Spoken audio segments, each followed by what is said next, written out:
The roundtable for analysis, we have Marc Short, the former chief of staff to Vice President Mike Pence, former Democratic Senator Heidi Heitkamp, Washington Post congressional reporter Mariana Sotomayor, and Politico associate editor for global politics Alex Burns. So, Senator Heitkamp, let me start with you. It is a stunt, clearly, sure. That's being done by DeSantis and by Abbott. But is it working? I don't think it's working. And what's really getting missed here is what's going on in Venezuela. Why are we seeing these migrants? These migrants, I was on the border 2 years ago between Colombia and Venezuela. Let me tell you, the steady stream of people coming into Colombia and then walking to Peru, walking to Ecuador, this was only a matter of time before these migrants basically found their way to our country. And so there was predictability in all of this and lack of preparation, I think. But, you know, lack of preparation by who? But that has to fall on the Biden administration. Well, I think, and on the previous administration, the migrant crisis in Venezuela started under the previous administration in Maduro. Maduro is a horrible communist dictator. You look at the comparison between how we treated Cuban Americans and how we're treating the Venezuelans who are fleeing the same kind of dictatorial communist regime, and it's completely different. And so, you know what? If I were Joe Biden today, I would say, Governor Abbott, Governor DeSantis, let's all sit down. Call a big conference, call a big summit, and sit down and actually talk about what we can do to solve the problem and quit treating people as pawns. And I think that's the right political response as well. So Marc, Congressman Tony Gonzalez is a Republican from the border region. Part of his district is El Paso. He's concerned about the border crisis, but he also doesn't like this strategy that we're seeing from Governor Abbott. Here's what he's told The Hill. We have to be careful about turning politics into policy, and that's what I see. It's so close to the midterms, and it's just dangerous. Do you feel comfortable with this idea of, I mean, you used to work for somebody that lived in the vice president's residence. Do you think this is a good idea, just dropping busloads of people, including last night, there was a 1-month-old baby on a busy street in Washington? John, it wasn't happening in the previous administration because the previous administration actually secured the border. Let's be honest. I think that what this is doing is this is highlighting the hypocrisy and I think in many cases fake outrage by those on the left and some in the media. The migrants in Florida, they're not arriving on the shores of Florida. They're not walking across the Florida-Georgia line. They're being flown in by the Biden administration. So somehow it's okay to fly them across the interior of the United States, everywhere across the United States, but it's wrong for the governor to then send them to one of the wealthiest communities in America.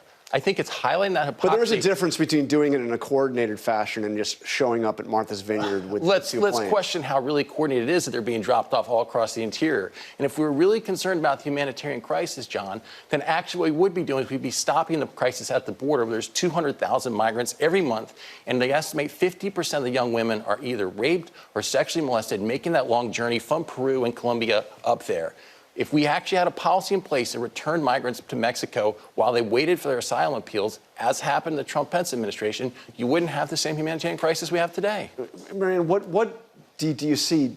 Is there a sense that there is a strategy from the administration on this? Not as of right now. It seems like they're trying to control it. But, you know, there also is no strategy or conversation on Capitol Hill. This was developing, of course, when, we talk about flyout days, both the Senate and the House going out of town for the weekend. It might be a topic of conversation this week. However, it's right around the midterms. No one wants to talk about this, except Republicans, of course. I think that could maybe gin up some support. But in terms of legislation and actual concrete actions, they've tried and tried and tried again. And there's just no discussion right now about whether to actually engage in any changes. By the way, we asked both Governor DeSantis and Governor Abbott to come on this show this morning to explain what they're doing, and both declined. Well, that really tells you a lot about who this is directed at, right? That if the governors of these states who are pulling this stunt wanted to speak to a cross-section of the American people about the situation at the border and put forward a set of policy recommendations that the Biden administration ought to really take seriously, this is the kind of platform that they would be using to do that and sort of submit themselves to serious scrutiny and interrogation. They're not doing that, right? This is playing to the gallery on the right in their own parties and in their own states ahead of re-election votes that both of them are highly, highly likely to prevail in and then maybe turn around and run for president. I think, look, the immigration situation in this country is a generational bipartisan policy failure. But what these governors are doing is not actually putting forward anything that the administration can take seriously. And the administration's not putting forward anything. I mean, that exchange between you and Mayor Adams just now is really, really telling, right? That do you agree with the vice president the border is secure? Didn't even pretend to answer the question. Right. I signed a letter with 120 other generals and admirals saying that Trump won the election, and damn it, I stand by my election. I'm not switching horses, baby. I've done a lot of research on this, and I've spent the past couple of weeks talking to Granite Staters all over the state from every party. And I have come to the conclusion, and I want to be definitive on this. The election was not stolen. Now, that's a flip-flop. Pro-Trump New Hampshire Senate GOP nominee Dan Bolduc, who is now claiming the 2020 presidential election was not stolen after spending more than a year saying it was. His race marked the end of a primary season with a familiar headline, a sweep for Donald Trump through New Hampshire. We're now back with the roundtable. So, Alex, we had Governor Hogan of Maryland on the show, Republican Governor Hogan, earlier this year. Obviously a Trump critic, and he said, we will know by the end of the primary season how much of a hold Donald Trump has on the Republican Party. Do we have our answer? I think we sure do, John. I think it's a pretty tight hold. Look, Trump did not sweep literally every primary in the country, and in a lot of places, including in New Hampshire, the Trumpiest candidate got through in part because of a fragmented and weak field of candidates, right? And you saw this over and over again. Blake Masters in Arizona, other states where, again, the candidate he endorsed or the candidate who ran closest to Donald Trump prevailed against fractured opposition. That's how Donald Trump got the Republican nomination for president in the first place. It's how he could get it again in 2024. So for the forces in the Republican Party, like Governor Hogan, that hope that the Republican base is ready to turn the page, there's evidence out there that there's a significant population of Republican voters that is, but they're not driving the car right now. And Marianne, one of the things that Donald Trump did during this primary season was effectively to keep out Republicans that were critics. I mean, Ducey didn't run for Senate in Arizona. Hogan didn't run for Senate in Maryland. Sununu didn't run for Senate in New Hampshire. But, I mean, to his point, what do you make of you got a guy who won, as Trumpy as they get, now moving away from him? What's going on? Yeah, you have seen a number of these Republican candidates. We've also seen it with House Republican candidates who are scrubbing even, Trump off their Twitter pages. We've seen a lot of evidence of that. It's interesting. You mentioned how, Trump obviously did get involved, made some endorsements. But since I've been tracking a lot of House races, you have someone like Minority Leader Kevin McCarthy obviously wants to be Speaker of the House.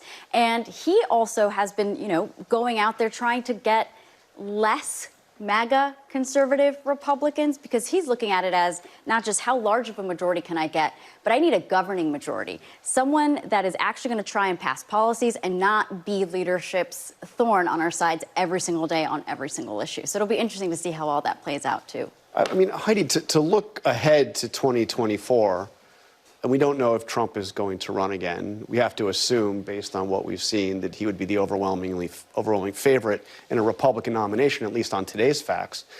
There was a poll this week, a New York Times Siena poll, that had Biden at 45%, Trump at 42%. That's got to scare you, because that's the formula for a popular vote win again, potentially. Well, I know, and everybody who says Donald Trump can't, I want to say Donald Trump did.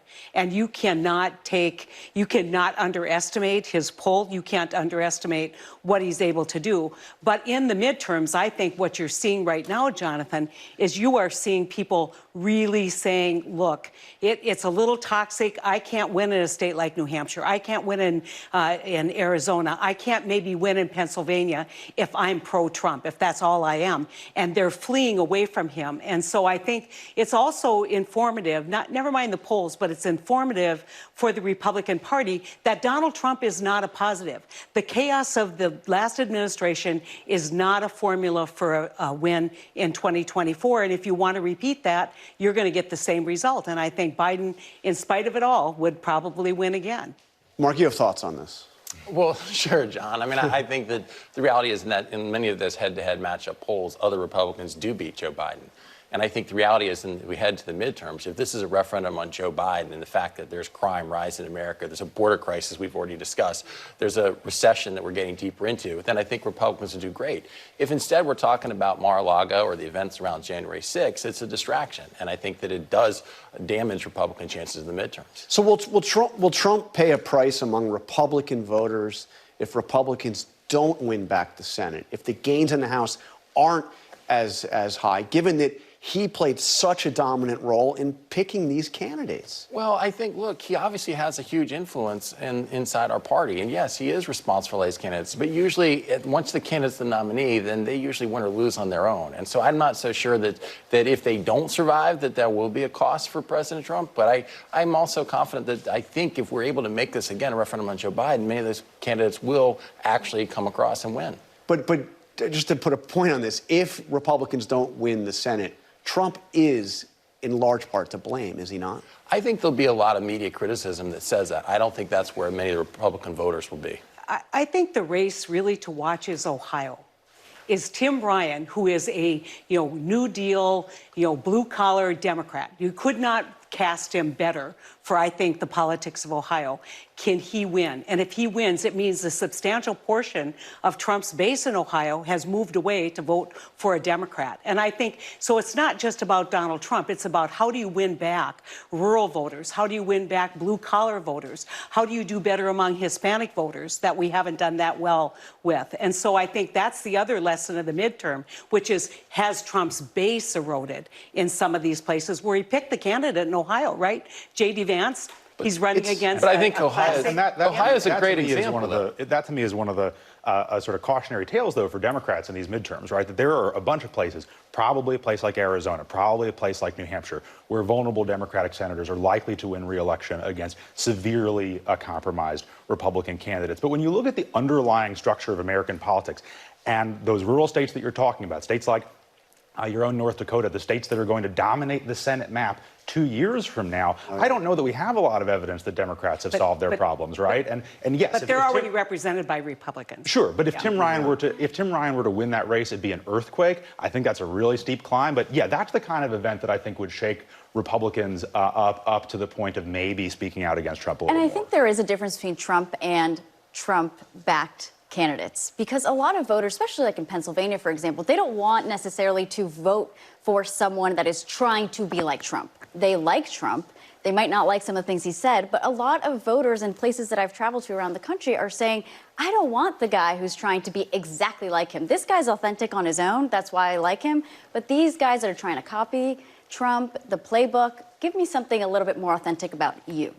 But Tim Ryan's a great example, John, because the reality is he actually said, I'm not going to campaign with Joe Biden in Ohio.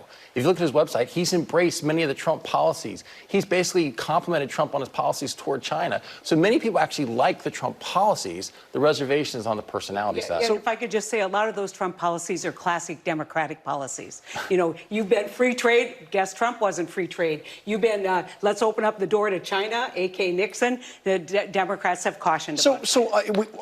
The weird thing is we have this background of the criminal investigation. We have the January 6th committee restarting. I want to play something that Liz Cheney said to me when I asked her about Vice President Pence possibly coming before that committee.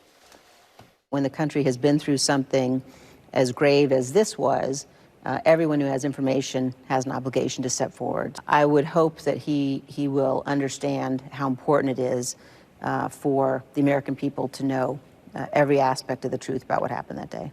So does Vice President Pence understand the importance of what happened that day? Will he appear before the January 6th committee? I don't think those are the same question. I think obviously Mike Pence understands the importance of that day. He lived that day. Mm-hmm. I think there's severe constitutional questions about a vice president testifying about personal conversations with the president.